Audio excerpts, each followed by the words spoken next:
नमस्कार। मैं सुधीर श्रीवास्तव ज्योतिष अनुसंधान केंद्र में आपका स्वागत करता हूं। आज के इस एपिसोड में हम लोग बात करेंगे बहुत ही महत्वपूर्ण विषय के ऊपर, गुप्त शत्रु और जीवन में षड्यंत्र के द्वारा, अपने ही लोगों के षड्यंत्र द्वारा आघात। तो इसको हम ज्योतिष शास्त्र में कुंडली से कैसे देखते हैं, इस चीज पर विचार करेंगे। जीवन में जो शत्रु होते हैं वो दो टाइप के होते हैं। जो लोग शत्रु वो होते हैं जो हमारा बिगाड़ना चाहते हैं और हमारा जीवन में कुछ भी अहित करने के लिए या बिगाड़ने के लिए शत्रु पक्ष वो होता है कि जो कि कुछ भी छल करना, कपट करना या फिर सामने सामने वार करना, उसका उद्देश्य हमारा अहित करना होता है, हमें नुकसान पहुंचाना होता है। तो जीवन में जो शत्रु होते हैं वह दो टाइप के होते हैं। एक तो प्रत्यक्ष शत्रु होते हैं जो कि स्पष्ट हैं, जातक को पता है कि कौन हमारा, जो जातक स्पष्ट तौर पर जानता है कि कौन हमें हमारा अहित चाहता है, कौन हमारा बुरा चाहता है, कौन हमारा जीवन में बिगाड़ना चाहता है। तो ये तो शत्रु वो हो गए जिसका जातक को स्पष्ट तौर पर पता है कि ये व्यक्ति हमारे बारे में अच्छा नहीं चाहता है, हमारा अहित चाहता है, हमारा नुकसान चाहता है, और ऐसा करने के लिए वो व्यक्ति किसी भी प्रकार का स्टेप ले सकता है, छल कपट कर सकता है, षड्यंत्र रच सकता है। लेकिन चूंकि जातक को ये पता है कि वो हमारा शत्रु है, तो उसके प्रति जातक सतर्क रहता है, सावधान रहता है, सजग रहता है, बड़ी सावधानी से उसके प्रति किसी भी एक्टिविटी को देखता है, करता है, उस व्यक्ति से वो सावधान रहता है। लेकिन मित्रों, शत्रु का एक पक्ष और भी है। जीवन में कुछ इस प्रकार के भी शत्रु होते हैं, एनिमीज होते हैं, जो कि आपसे शत्रुता की भावना रखते हैं, जो कि आपका अहित चाहते हैं, नुकसान चाहते हैं, लेकिन सतही तौर पर, ऊपरी तौर पर वह आपके शुभ चिंतक बने रहते हैं। मतलब कहने का यह है कि आप अपने आसपास, चाहे कोई कुटुंबजन, चाहे कोई फैमिली मेंबर्स, या कोई दोस्त यार, या आपकी प्रेमिका, या आपकी वाइफ, जो कि ऊपर से आपकी शुभ चिंतक बन रही है, आपकी वेल विशर बन रही है। ऐसा शत्रु जो कि ऊपरी सतह से, ऊपरी चेहरा उनका जो दिख रहा है वो बड़ा सुंदर है, वो आपके शुभ चिंतक है, आपके वेल विशर है, आपका अच्छा चाहते हैं, ये ऐसा ऊपर से वो दर्शा रहे हैं, लेकिन अंदर से आपकी जड़ों को काट रहे हैं, नुकसान पहुंचा रहे हैं, आघात पहुंचा रहे हैं। तो एक शत्रु इस टाइप के भी होते हैं कि जो कि आपको पता ही नहीं कि कौन हमारा शत्रु है, वो आपके ही वो सारे लोग हैं जो आपके शुभचिंतक बने हुए हैं। उन्हीं में से कुछ लोग ऐसे भी हैं जो कि आपका अहित चाहते हैं, लेकिन जो उनका ऊपर का स्वरूप है वो इस प्रकार से है कि उनसे बढ़िया आपके लिए शुभचिंतक कोई है ही नहीं। आपका अच्छा चाहने वाला, आपका भला चाहने वाला, उनसे बढ़िया आपके लिए कोई है ही नहीं, ऐसा आपको लगता है सतही तौर पर, ऊपरी तौर पर। लेकिन उनके मन में कुछ और चल रहा होता है, उनके दिल दिमाग में कुछ और चल रहा, तो वो तो आपका अंदरूनी तौर पर आपका बुरा चाह रहे होते हैं, आपका अहित चाह रहे होते हैं, नुकसान चाह रहे होते हैं। और ऐसे शत्रु जो होते हैं वो बहुत ही घातक होते हैं। ऐसे शत्रु आपको बड़ी पीड़ादायक कष्ट पहुंचा सकते हैं, क्योंकि आपको पता ही नहीं कि वो हमारे शत्रु हैं। और ऐसे शत्रु मौका पड़ने पर इस तरह का आघात आपको दे सकते हैं कि जो आपके लिए असहनीय और बहुत ही पीड़ादायक हो सकता है। तो अब हम जैसे ज्योतिष शास्त्र के विषय में जब बात करें कि छल कपट और षड्यंत्र के बारे में जब हमें विचार करना होता है, तो मित्रों दो परिस्थितियां होती हैं। एक पहली परिस्थिति होती है कि किसी के साथ छल कपट करना, किसी को धोखा देना, किसी को डिसीव करना, किसी के साथ षड्यंत्र रचना। ऐसा व्यक्ति छली और कपटी टाइप का होता है। इसको किसी अन्य एपिसोड में हम देखेंगे।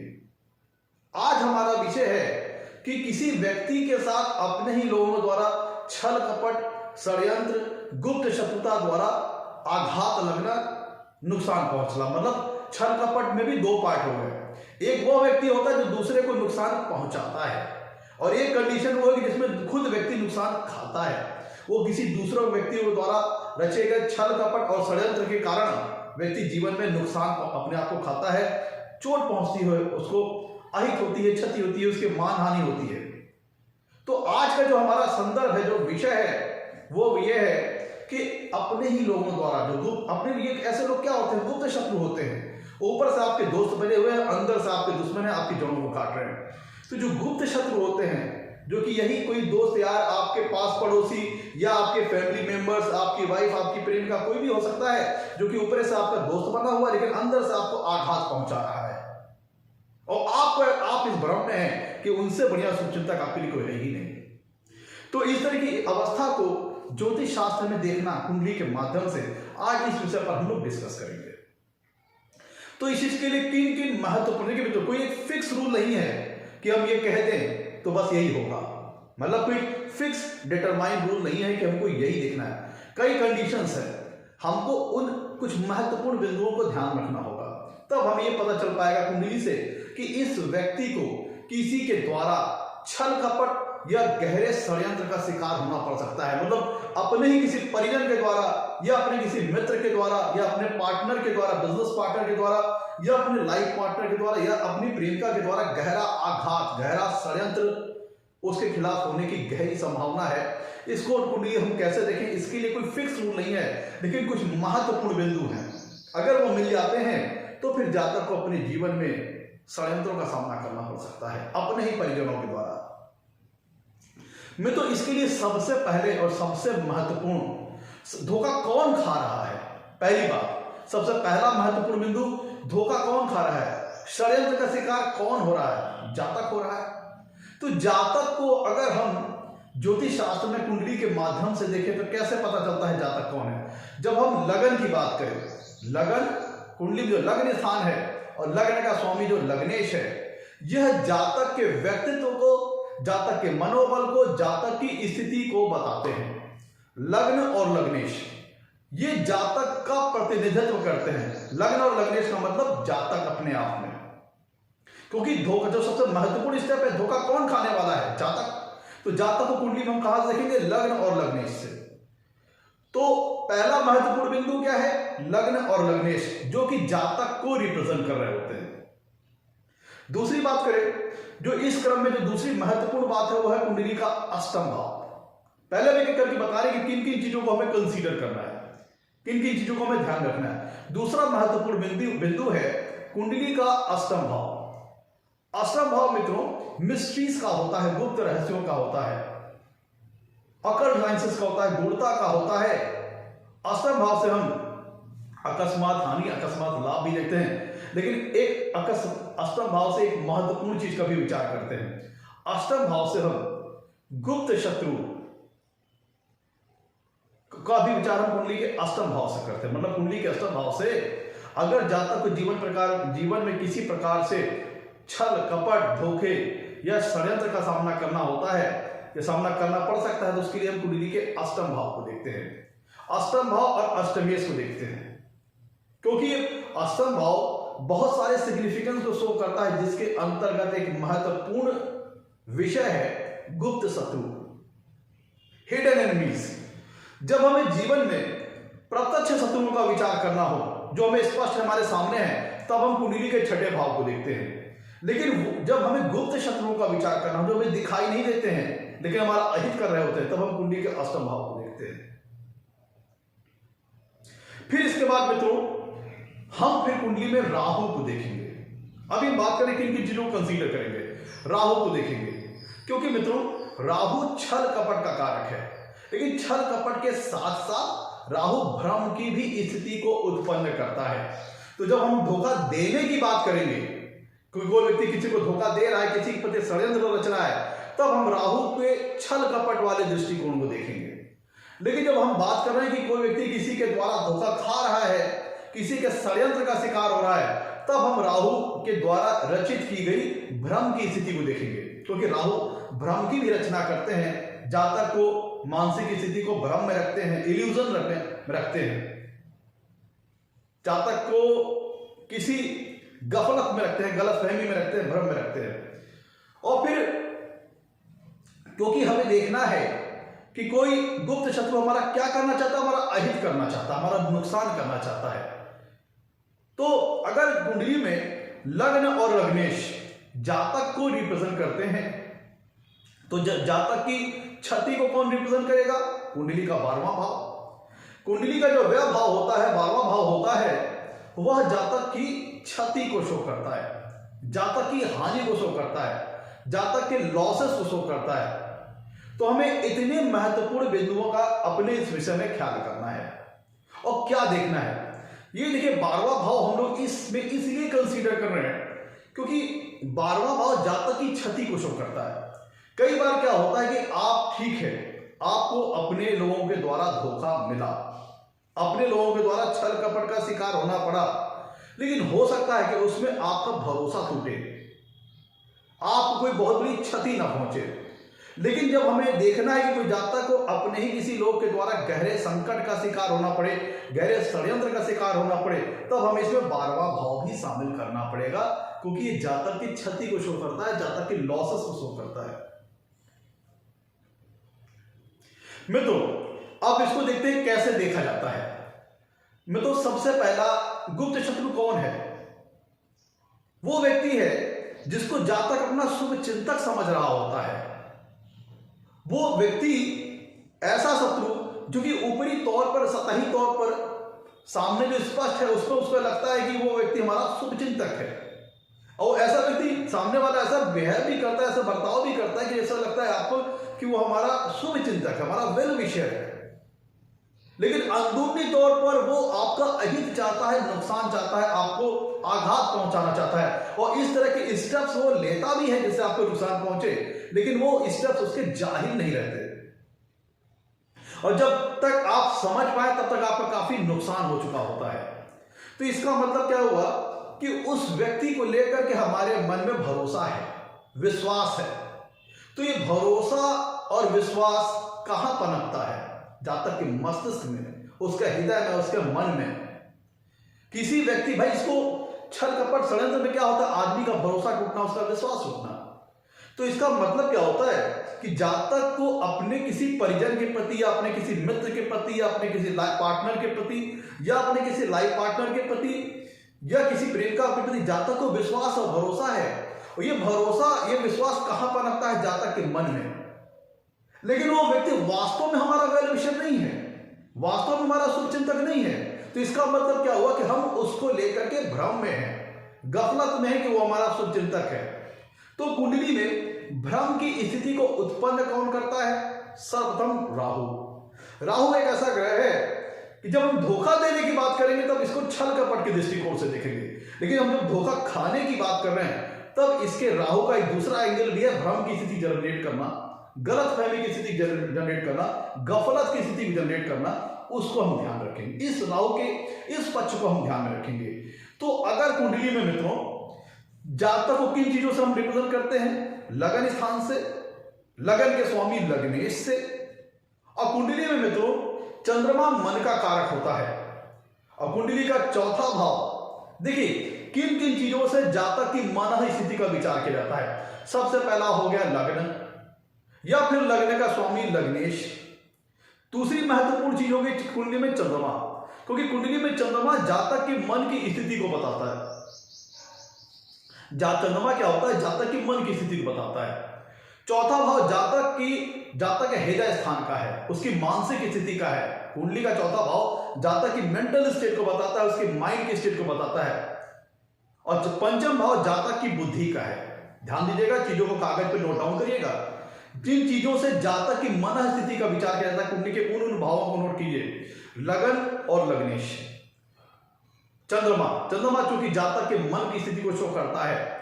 चूंकि कालपुरुष की कुंडली में चौथा भाव में कर्क राशि आती है जिसका प्रतिनिधित्व चंद्रमा करते हैं, इसलिए चंद्रमा को जातक के मन का कारक माना गया है। और कुंडली का चौथा भाव जातक के मन की स्थिति, जातक की मानसिक स्थिति, उसकी मेंटल स्टेट को बताता है। और कुंडली का पंचम भाव जातक की बुद्धि को बताता है। तो ये सारे भाव मुख्यतः इसमें लग्न और लग्नेश और चंद्रमा, लग्न, लग्नेश या चंद्रमा, इनमें से कोई, लग्न लग्नेश सबसे मुख्य बिंदु है, लग्न लग्नेश या चंद्रमा या कुंडली का चौथा भाव या पंचम भाव। यहां पे देखिएगा, लग्न में राहु स्थित हो, या लग्नेश के साथ राहु युति में हो, या लगन पर राहु का लग्नेश के साथ राहु की युति हो, या राहु कुंडली के चौथे भाव में हो, या राहु कुंडली के पंचम भाव में हो, या फिर लग्नेश के साथ राहु युति में हो, या लग्नेश के साथ जातक समसप्तक राहु, लग्नेश के साथ राहु समसप्तक दृष्टि प्रभाव में हो, मतलब लग्नेश और राहु एक दूसरे सामने सामने हो सातवें, मतलब एन केन प्रकारेण लग्न या लग्नेश पर, या चंद्रमा, चंद्रमा जातक के मन की स्थिति को शो करता है। अगर लग्न में राहु है, या फिर लग्नेश के साथ राहु का संबंध बन रहा है, या फिर चंद्रमा के साथ राहु का संबंध बन रहा है, या कुंडली के चौथे भाव में राहु है, या कुंडली के पंचम भाव में राहु है, या इनके स्वामियों के साथ राहु का संबंध बन रहा है, तब फिर यह कहा जा सकता है कि जातक को राहु भ्रम की स्थिति में रख सकते हैं, क्योंकि लग्न लग्नेश जातक के व्यक्तित्व को शो करता है और चंद्रमा जातक के मन की स्थिति को शो करता है। अगर सबसे महत्वपूर्ण तो यह होगा कि अगर लग्न में राहु है, या लग्नेश के साथ राहु का संबंध बन रहा है, या फिर लग्नेश राहु के साथ युति में है, या फिर चंद्रमा और राहु के साथ, चंद्रमा का राहु के साथ संबंध बन रहा है, लेट सपोज चंद्रमा राहु की युति है, या फिर चंद्रमा राहु के साथ समसप्तक दृष्टि प्रभाव में है, एक दूसरे से सातवें भाव में है, या फिर राहु की दृष्टि चंद्रमा के ऊपर आ रही है, या राहु की दृष्टि लग्न स्थान पर आ रही है, या फिर राहु की दृष्टि लग्नेश पर आ रही है। मतलब एक प्रकार हमें ये देखना है कुंडली का जो सबसे महत्वपूर्ण भाव है लग्न लग्नेश या फिर चंद्रमा राहु के प्रभाव में हो। अगर इनके ऊपर नहीं आ रहे हैं तो थोड़ा कम प्रभाव आएगा। अगर कुंडली में चौथे भाव में राहु हो, या चौथे भाव के स्वामी चतुर्थेश के साथ राहु का संबंध बन रहा हो, या कुंडली के पंचम भाव में राहु हो, या पंचम भाव के स्वामी के साथ राहु का संबंध बन रहा हो, तब इस तरह की स्थिति उत्पन्न होगी जहां पे राहु का जातक के लग्न में अगर राहु हो गए तो पूरे व्यक्तित्व के ऊपर जातक के पूरे व्यक्तित्व के ऊपर राहु का प्रभाव रहेगा। लग्नेश के ऊपर राहु का प्रभाव आ गया तो जातक राहु से प्रभावित होगा, या चंद्रमा के ऊपर राहु का प्रभाव आ गया तो भी जातक राहु से प्रभावित होगा। तो सर्वप्रथम हमें देखना कि राहु भ्रम की स्थिति उत्पन्न करते हैं। भाई हमें अपने किसी परिजन के प्रति, अपने किसी मेंबर के प्रति, अपने लाइफ पार्टनर की भरोसा है, लेकिन ये भरोसा हमारा भ्रम भी हो सकता है। हम गलत फहमी में है कि जो हमारा परिजन है वो हमारे लिए शुभ चिंतक है, तो ये भ्रम की स्थिति राहु उत्पन्न करता है। तो सबसे महत्वपूर्ण स्टेप है कि लग्न लग्नेश से या फिर चंद्रमा से, लग्न से या लग्नेश से या फिर चंद्रमा से राहु का संबंध बनता है। तो सबसे पहली मैंडेटरी स्टेप हो गई इस षड्यंत्र की जो हम लोग बात करने जा रहे हैं कि छल कपट और षड्यंत्र की, उसमें सबसे पहला ये देखना है कि लग्न या लग्नेश के साथ या फिर चंद्रमा के साथ राहु का संबंध किसी प्रकार से अगर बन रहा है तो फिर यह होता है कि जातक के ऊपर, उसकी मना स्थिति के ऊपर राहु का प्रभाव है। फिर हमें दूसरे पार्ट में यह देखना है मित्रों कुंडली में, अगर ऐसा इन सारी बातों में मान लीजिए कि सारी बातें कोई भी क्वालिफाई नहीं होती हैं तो उसके लिए भी आगे हम बात करने वाले हैं क्या होने वाला है। मैं तो दूसरा पहले तो हमने ये देख लिया कि किसी प्रकार से हमें लग्न या लग्नेश या चंद्रमा के ऊपर देखना है कि किसी प्रकार से राहु का प्रभाव आ रहा हो, ये पहला बिंदु हो गया। दूसरा हमें ये देखना है कि गुप्त शत्रु का सबसे इंपॉर्टेंट चीज जो रिप्रेजेंट करती कौन है, अष्टम भाव। अष्टम भाव से हम गुप्त शत्रु, षड्यंत्र, छल कपट का विचार करते हैं, क्योंकि अष्टम भाव सीक्रेसी का है, हिडन चीजों का है, हिडन एनिमीज का है। तो अब यहां पे दूसरा स्टेप हमें देखना है कि कुंडली में अगर लग्न या लग्नेश या चंद्रमा, ध्यान दीजिएगा, लग्न लग्नेश या चंद्रमा अष्टम भाव में हो, अष्टम भाव या अष्टमेश के साथ, ध्यान दीजिएगा, लेट सपोज कि मान लीजिए कि लग्नेश ही अष्टम भाव में है या अष्टमेश ही लग्न में है, या फिर लग्नेश अष्टमेश की युति है, या फिर अष्टमेश और लग्नेश में राशि परिवर्तन है। मतलब एक के प्रकारेण लग्न या लग्नेश या चंद्रमा के साथ अष्टमेश का, अष्टम भाव या अष्टमेश का संबंध बन रहा हो, क्योंकि अष्टम भाव और अष्टमेश गुप्त शत्रु, छल कपट षड्यंत्र को रिप्रेजेंट करते हैं। तो अगर अष्टम भाव का संबंध लग्न या लग्नेश या फिर चंद्रमा से बन रहा हो कि एन प्रकारेण, तब ये संभावना उत्पन्न करती है कि जातक को जीवन में छल कपट षड्यंत्र छल कपट जातक के साथ होने की संभावना है, षड्यंत्र होने की संभावना है, धोखा मिलने की संभावना है। लेकिन अगर लग्न या लग्ने से भी अष्टम भाव या अष्टमेश का संबंध नहीं बन रहा है, या फिर चंद्रमा से भी अष्टम भाव या अष्टमेश का संबंध नहीं बन रहा है, तो कोई बात नहीं। हमें यह देखना है कि कुंडली में अष्टम भाव में किन भाव के स्वामी आ गए हैं मित्रों, क्योंकि कुंडली के जो हमारे 12 भाव होते हैं वो किसी न किसी क्षेत्र को रिप्रेजेंट करते हैं। जैसे कुंडली का दूसरा भाव जातक के कुटुंब को रिप्रेजेंट करता है, जातक की फैमिलीज को रिप्रेजेंट करता है। कुंडली का चौथा भाव जातक की सेल्फ मेड फैमिली को रिप्रेजेंट करता है। पंचम भाव से संतान का विचार करते हैं। सप्तम भाव से हम जातक की वाइफ का विचार करते हैं। पंचम भाव से लव लाइफ का विचार करते हैं। तीसरे भाव से छोटे भाई बहनों का विचार करते हैं। कुंडली के 11वें भाव से बड़े भाई बहनों का विचार करते हैं। तो जो कुंडली के 12 भाव है वो किसी न किसी रिश्ते नाते दोस्त यार मित्र वगैरह को बताता है, वाइफ को बताएगा, प्रेम का बताएगा। कुंडली का हर भाव कुछ ना कुछ रिप्रेजेंट करता है, किसी न किसी रिश्ते नाते को बताता है। अब हमें देखना है कि अगर लग्न या लग्नेश या चंद्रमा के साथ अष्टम भाव या अष्टमेश का संबंध बन रहा है एन के प्रकार, तब तो संभावना प्रबल हो जाती है कि जीवन में धोखा मिलने की संभावना है। और अगर ऐसा नहीं हो रहा है तो हमें देखना है कि कौन भाव का स्वामी, किस भाव का स्वामी अष्टम भाव में चला गया है या फिर अष्टमेश का।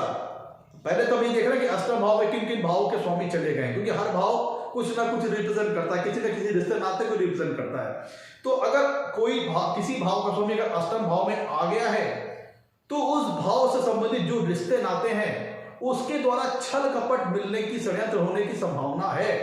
या फिर अष्टमेश हमें अगर ऐसा नहीं हो रहा है तो हमें देखना है कुंडली के किन भावों में अष्टमेश चले गए हैं, कुंडली के किन भावों में अष्टमेश जाके बैठे हैं, या किन ग्रहों के साथ अष्टमेश संबंध बना रहे हैं, किन भावों के स्वामियों के साथ अष्टमेश संबंध बना रहे हैं। क्योंकि अष्टम भाव धोखे का है, छल कपट का है।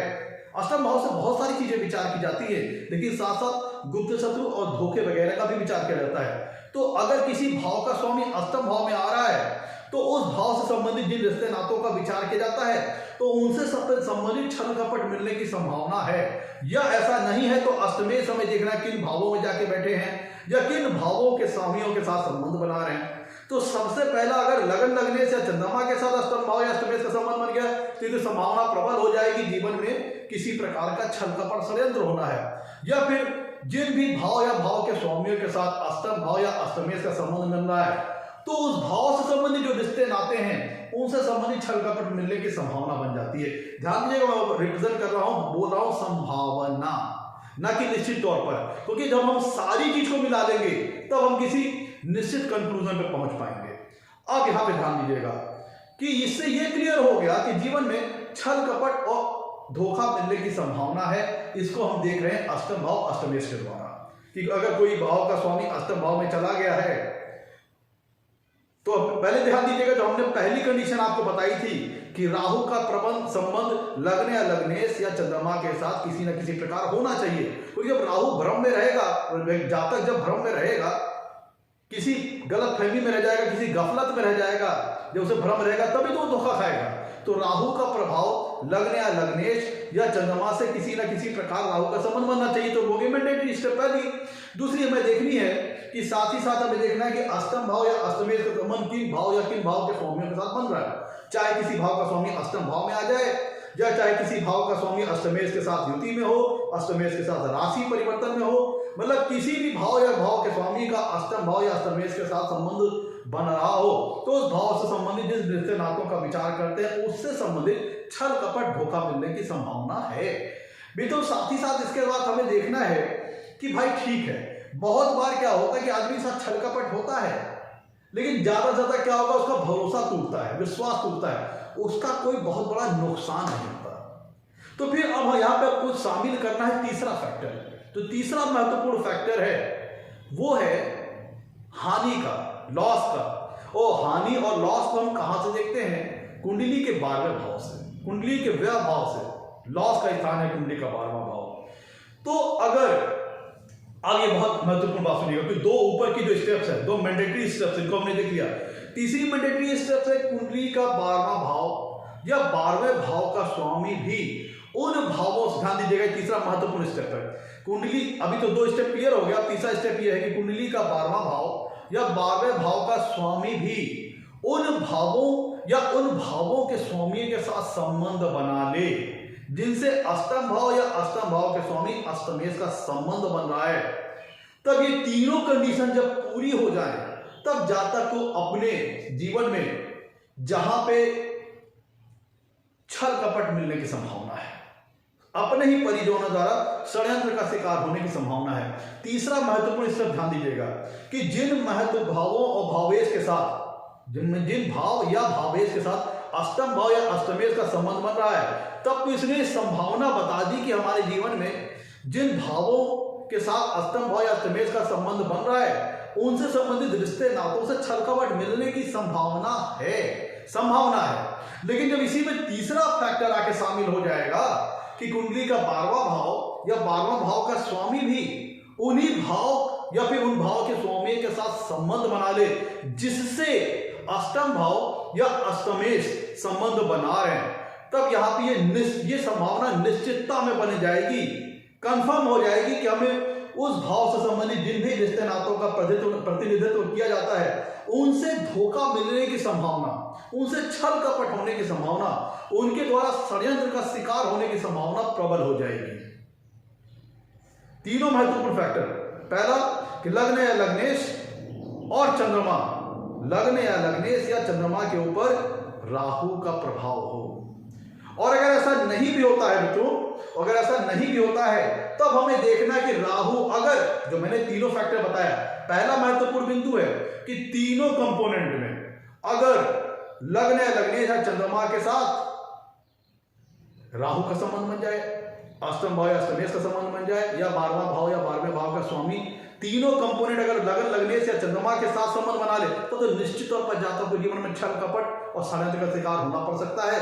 लेकिन जैसे अगर हमें देखना है कि अगर ऐसा नहीं हो रहा है कि अगर डायरेक्ट तौर पर लग्न या लग्नेश या चंद्रमा से राहु का संबंध नहीं बन रहा है, अष्टम भाव अष्टमेश का भी संबंध नहीं बन रहा है और 12वें भाव के स्वामी का भी संबंध नहीं बन रहा है, तब हमें देखना है कि कुंडली का कोई ऐसा भाव है जिन भाव और भावेश के साथ अष्टम भाव या अष्टमेश का संबंध बन रहा हो और उस भाव या भावेश के साथ राहु का भी संबंध बन रहा हो और उस भाव या भावेश के साथ 12वां भाव या 12वें भाव के स्वामी का भी संबंध बन रहा हो, तब ये चीज कंफर्म हो जाएगी। जब तीनों कंपोनेंट मिल जाएंगे तब ये चीज कंफर्म हो जाएगी कि वो भाव वो भाव से जहां पे संबंध स्थापित हो रहा है, वो जिन रिश्ते नातों का प्रतिनिधित्व करता है, उनसे संबंधित रिश्तों से हमें जीवन में छल कपट मिलने की संभावना प्रबल हो जाएगी।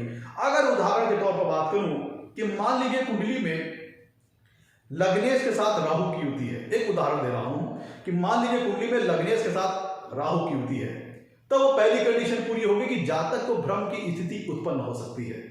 ये उसे आभास हो सकता है कि वो जो सामने व्यक्ति वो हमारा परिजन है, वो हमारा शुभ चिंतक है, ऐसी भ्रम की स्थिति में जातक रह सकता है। इस तरह की भ्रम की स्थिति राहु पैदा कर सकता है। और कुंडली के चौथे भाव का स्वामी, मान लीजिए कि कुंडली के चौथे भाव का स्वामी जाकर के अष्टम भाव में बैठ गया, तो यहां से एक चीज क्लियर हो गई कि चौथे भाव से जिन रिश्ते नातों का हम विचार करते हैं उनसे संबंधित छल कपट मिलने की संभावना है, उन रिश्ते नातों से छल कपट मिलने की संभावना है। लेकिन यहां पे संभावना है, यहां पे कंफर्म वर्ड यूज नहीं किया। कंफर्म कब हो जाएगा? लेट्स सपोज एक उदाहरण दे रहा हूं, मान लीजिए कि 2 स्टेप पूरे हो गए, लग्नेश राहु के साथ युति में है और चौथे भाव का स्वामी अष्टम भाव में जाके बैठा है, तब ये शो होता है कि हमें अपने किसी फैमिली मेंबर्स द्वारा, अपने किसी रिलेटिव द्वारा छल कपट मिलने की संभावना है। अभी संभावना बड़ी उसे, लेकिन अब मान लीजिए कि कुंडली के 12वें भाव का स्वामी भी आकर के कुंडली के चौथे भाव में अगर बैठ गया, कुंडली के 12वें भाव का स्वामी भी अगर कुंडली के चौथे भाव में आके बैठ गया, 12वां भाव क्या है? लगन लग्नेश जातक को रिप्रेजेंट करता है। कुंडली का 12वां भाव जातक की हानि को रिप्रेजेंट करता है, जातक के लॉसेस को रिप्रेजेंट करता है। तो अगर ये 12वें भाव का स्वामी आकर के कुंडली के चौथे भाव में बैठ जाए और चौथे भाव का स्वामी क्या कुंडली के अष्टम भाव में, तब आप निश्चित तौर पर कह सकते हैं कि अपने किसी फैमिली मेंबरान से जातक को जीवन में धोखा मिलने की संभावना प्रबल है। अब जैसे अगर हम कर्क लग्न की बात करें मित्रों, तो कर्क लग्न में 7वें भाव में मकर राशि आती है जो कि शनि की राशि है, ये अष्टम भाव में कुंभ राशि आती है जो कि शनि की राशि है। तो कर्क लग्न में एक उदाहरण दे रहा हूं आपको कि सप्तम भाव और अष्टम भाव दोनों के ही स्वामी शनि हो गए। तो मान लीजिए कि कुंडली में अष्टम भाव, ध्यान दीजिएगा, कुंडली के सप्तम भाव में मान लीजिए आकर के राहु बैठे हैं, कुंडली के सप्तम भाव में आके राहु बैठे हैं और कुंडली में सप्तमेश और मान लीजिए कि कुंडली में सप्तमेश और लग्नेश की युति है। कर्क लग्न की बात कर रहा हूं कि मान लीजिए कुंडली के सप्तम भाव में उदाहरण, कुंडली के सप्तम भाव में आके राहु बैठे हैं, तो राहु लग्न को भी सातवीं पूर्ण दृष्टि से प्रभावित करेंगे, सप्तम भाव को भी प्रभावित करेंगे।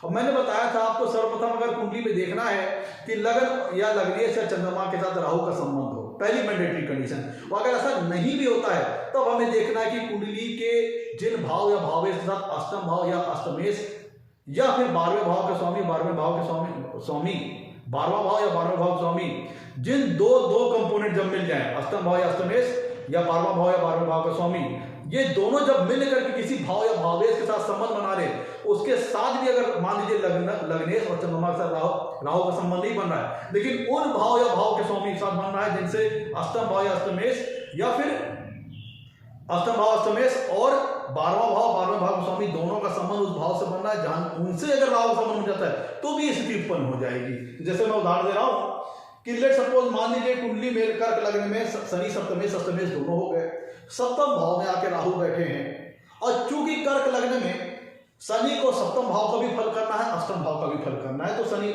मान लीजिए कुंडली में कहीं बैठे हैं और शनि के साथ कर्क लग्न में 12वें भाव का स्वामी होता है, मिथुन राशि आती है कर्क लग्न के 12वें भाव में जिसके स्वामी होता है बुध।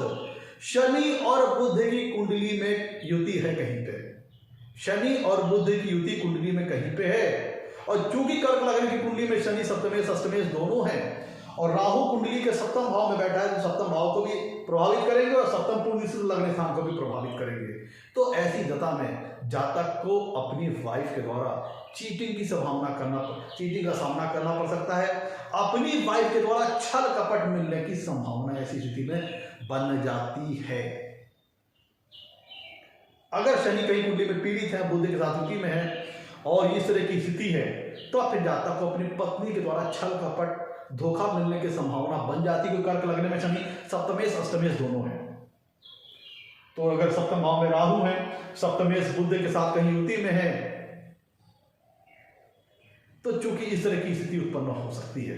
ये तीन मेजर कंपोनेंट हो गए कि जिन भाव या भावेश के साथ अष्टम भाव या अष्टमेश और 12वां भाव और 12वें भाव के स्वामी दोनों ही संबंध बना लें और लग्न या लग्नेश या चंद्रमा राहु से प्रभावित हो, राहु से उनका संबंध बन रहा हो या उस भाव के स्वामी के साथ संबंध बन रहा हो राहु का कि जहां पे अष्टम भाव या अष्टमेश या 12वां भाव या 12वां भाव के स्वामी दोनों ही उस भाव या भावे से संबंध बना रहे, उनसे राहु का भी संबंध बन जाए तो भी इस तरह की स्थिति उत्पन्न हो जाएगी। इस तरह की स्थिति टर्मिनेट हो जाएगी जहां पे व्यक्ति अपने ही परिजनों के द्वारा धोखा छल कपट खा सकता है। अब अगर इस तरह की स्थिति मान लीजिए कि एक और उदाहरण दे देता हूं छल कपट और धोखा मिलने की संभावना को, कि मान लीजिए कि कुंडली में लेट्स सपोज तीसरा भाव ले लेते हैं, तीसरा भाव जातक के छोटे भाई बहनों को रिप्रेजेंट करता है। मान लीजिए कि कुंडली में तृतीयेश और अष्टमेश की कहीं युति है, कुंडली में कहीं तृतीयेश और अष्टमेश की युति है और राहु कुंडली के 9वें भाव में बैठे हैं, तो यहां से 7वीं पूर्ण स्थिति कुंडली के तीसरे भाव को देखेंगे और राहु का संबंध लग्नेश से बन रहा है और तृतीयेश अष्टमेश की स्थिति कुंडली के किसी ऐसे भाव में है, ऐसी राशि में है जहां पर वो कंफर्टेबल नहीं है।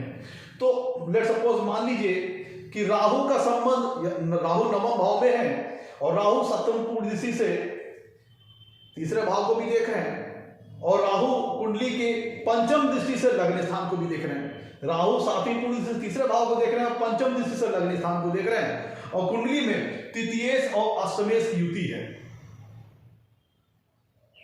तो ऐसी अवस्था में भी इस तरह की स्थिति उत्पन्न हो सकती है, छल कपट और धोखा मिलने की संभावना।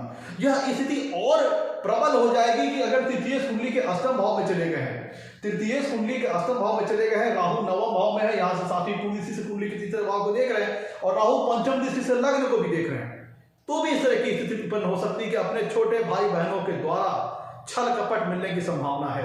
लेकिन ध्यान दीजिएगा, ये छल कपट मिलने की संभावना है, इसमें हमें तीसरा कंपोनेंट भी लाके शामिल करना पड़ेगा कि कुंडली में जो 12वें भाव का स्वामी है, कुंडली के मान लीजिए का एक उदाहरण दे रहा हूं, आप अपने अपनी कुंडली अपने अपने लगन के हिसाब से देखिएगा। ये कर्क लगन के हिसाब से मैं एग्जांपल दे रहा हूं कि कर्क लगन में 12वें भाव में मिथुन राशि आती है जिसके स्वामी आता है बुध। अब मान लीजिए कि बुध जाकर के कुंडली के तीसरे भाव में बैठ गए, बुध जाके कुंडली के तीसरे भाव में बैठ गए और तीसरे भाव का स्वामी चाहे अष्टम भाव में हो या अष्टमेश के साथ युति में हो, और राहु कुंडली के 9वें भाव में बैठा है तो सातवीं पूर्ण दृष्टि से तीसरे भाव को भी देखेगा और पंचम पूर्ण दृष्टि से लग्न के स्थान को भी देखेगा। तो ऐसी स्थिति में जातक अपने छोटे भाई बहनों से छल कपट मिलने की, धोखा मिलने की संभावना है। और अगर इन संबंधों में मित्रों कुंडली का छठा भाव भी आ गया, कुंडली में जो मैंने सारे तीनों संबंध बताए इसमें अगर छठा भाव भी आ गया तो वो चीजें जो हिडन है, जो चीजें छुपी हुई हैं, वो जाहिर हो जाएंगी, वो आपको सामने खुल के आ जाएंगी। लेकिन जब तक खुल के आएंगी, मान लीजिए कि मैंने तीनों संबंध बनाए, इसमें छठवां भाव या छठवें भाव का स्वामी भी शामिल हो गया, तब ये चीजें जाहिर हो जाएंगी। लेकिन जब तक आपके सामने खुल के आएंगी, सारी चीजें जाहिर होगी, तब तक आपकी काफी क्षति हो चुकी होगी। इसीलिए प्रत्यक्ष शत्रु की अपेक्षा जो छुपे हुए शत्रु ज्यादा नुकसान पहुंचाने वाले हैं, ज्यादा घातक है। तो ये जो तीनों जो मैंने मैंडेटरी कंडीशन बताई कि अष्टम भाव अष्टमेश, अष्टम भाव या अष्टमेश या और 12वां भाव 12वें भाव का स्वामी, ये दोनों भाव जिन भी भाव या भावे के स्वामियों के साथ संबंध बना ले, और राहु लगन लग्नेश या चंद्रमा से संबंध बना ले या उस भाव से संबंध बना ले जहां से दोनों बना रहे हैं, तब फिर छल कपट और गहरा षड्यंत्र, गहरा धोखा मिलने की संभावना कुंडली में बन जाती है। तो मित्रों ये था आज का हमारा एपिसोड। अगर आपको अच्छा लगा हो लाइक कीजिएगा, चैनल को सब्सक्राइब कीजिएगा। मित्रों आज के लिए इतना ही। नमस्कार, धन्यवाद।